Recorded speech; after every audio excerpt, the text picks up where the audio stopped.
आज आपण कोथिंबीर वडी करणार आहोत, ती पण ऑइल फ्री. आता आवाजावरून समजलं असेल की आपली कोथिंबीर वडी किती मस्त अशी खुसखुशीत झाली आणि खमंग पण लागते.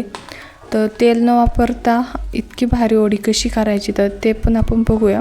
आणि तुम्ही पण हा व्हिडिओ बघितल्याच्या नंतर नक्की ट्राय करून बघा. तर हा व्हिडिओ कसा वाटला ते पण त्यासाठी आपल्याला 1 वाटी बारीक चिरलेली कोथिंबीर, 3 ते 4 चमचे बेसन पीठ आणि 2 ते 2.5 चमचे तांदळाचं पीठ. तांदळाच्या पिठाने ह्याला वरून असा एकदम कलर छान पण येतो आणि ते कडक होती. तांदळाच्या पिठाने एकदम खुसखुशीत लागते. नाही वापरलं तरी चालेल तांदळाचं पीठ. तर इथं लसूण, हिरवी मिरची बारीक कुटून घेतली. त्यानंतर अर्धा चमचा जिरं, थोडीशी हळद आणि 1 ते 1.5 चमचा तीळ टाकून व्यवस्थित आपल्याला हे मिश्रण मिक्स करून घ्यायचं आहे. ह्याच्यामध्ये पाणी थोडं पण वापरायचं नाही आहे, कारण की ह्याच्या कोथिंबीरमध्ये पाणी असतं. त्याच पाण्याने आपल्याला व्यवस्थित असा डो रेडी करायचा आहे. नंतर मग थोडी गरज पडली तर 1 ते 1.5 चमचा आपल्याला ह्याच्यामध्ये थोडंसं पाणी टाकून मिक्स करायचं आहे. एकदम घट्ट डो आपल्याला इथं रेडी करून घ्यायचा आहे. पातळ जर केला तर त्याला टाईम लागतो वाफवण्यासाठी. तर हे बघू शकता, ह्या प्रकारे आपलं हे जे बॅटर आहे आपण म्हणजे आपली वडी आहे आपण असे मळून घेतले.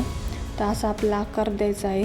आणि वडी करण्यासाठी आता आपण इथं चाळणा घेतला. त्या चाळण्यामध्ये आपण ही वडी ठेवून देऊया आणि ह्याला 5 ते 6 मिनटं ह्याला चांगलं वाफलून घेऊया. तर पाणी थोडं गरम झालं ना, त्यानंतर चाळणा ठेवून 5 ते 6 मिनटं आपल्याला वाफलून द्यायचं आणि गॅसची फ्लेम फुलच ठेवायची आहे. 6 ते 7 मिनटं बघू शकता, मस्त आपली वडी आहे ती चांगली वाफलेली आहे, कडक झाली आहे आणि फुगली पण आहे. हाताला नाही ना चिटकली समजायचं चांगली वाफले. तर इथं हे थंड होऊ द्यायची आहे वडी. तर सुरीला तेल लावून घ्यायचं म्हणजे चिटकत नाही. हे बघू शकता किती मस्त आपल्याशी वडी कट होत आहे. जर थोडीशी साईडने जर कट करताना थोडी तुटली तर हाताने त्याला आकार द्यायचा. हाताने थोडीशी प्रेस करायची आणि गोल आकार द्यायचा. तर बघू शकता सगळ्या वड्या मी अशा ह्या प्रकारे कट करून घेतल्या.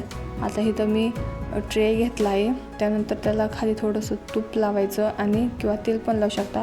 सगळ्या वड्या अशा ठेवून द्यायच्या. 180 सेल्सिअस डिग्रीवर आपल्याला ह्याला बेक करून घ्यायचं आहे. आधी 5 मिनटं थोडंसं ओव्हन हे करायचं आपल्याला प्रीहीट करायचं. त्यानंतर मग ह्या वड्या ठेवून द्यायच्या आणि 30 ते 40 किंवा 50 मिनटं लागतात ह्याला. तर बघू शकता नंतर 50 मिनटांनी आपल्या वड्या किती मस्त अशा खमंग खुसखुशीत झाल्या आहेत.